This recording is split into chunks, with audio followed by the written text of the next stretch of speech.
ஏன் பிச்சை? சரி பாயசம் சாப்பிட்டு வலிக்காது, பாயசம் சாப்பிட்டு வலிக்காது.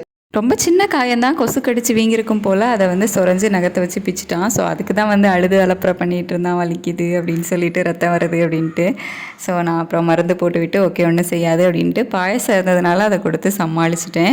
இன்றைக்கி ஆயில் வாங்கியிருந்தேன், கிரவுண்ட்நட் ஆயில் தான். ஆஃபர் போயிட்டு இருந்துச்சு ஜியோ மார்ட்டில். 150 ரூபா போட்டிருந்தாங்க. இதோட ரேட்டு வந்து 210 ரூபா சம்திங் வந்து வரும். கோவா வந்த அப்புறம் ஒரு 5 மாதமாக ரீஃபைண்ட் ஆயில் தான் யூஸ் பண்ணிகிட்டு இருந்தோம். இப்போ தான் ஃபஸ்ட் டைமாக வந்துட்டு கடலெண்ணெய் வாங்கியிருக்கோம். ரீஃபைண்ட் ஆயிலுமே ஒரே பிராண்டு தொடர்ந்து யூஸ் பண்ணக்கூடாது அப்படின்னு சொல்லுவாங்க. ஸோ ஒவ்வொரு மாதமும் ஒவ்வொரு பிராண்டில் வந்து யூஸ் பண்ணிகிட்டு இருந்தோம்.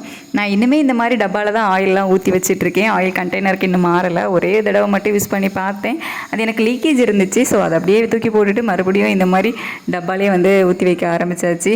இன்னும் என்ன மாதிரி யாரெல்லாம் வந்து இன்னும் இந்த மாதிரி பாட்டிலில் ஆயில் வந்து யூஸ் பண்ணிகிட்டு இருக்கீங்க, ஆயில் கண்டெய்னர்லாம் யூஸ் பண்ணலை அப்படின்னு சொல்லிட்டு எனக்கு கமெண்ட்டில் சொல்லுங்கள், நானும் தெரிஞ்சுக்கிறேன். தேங்க்யூ.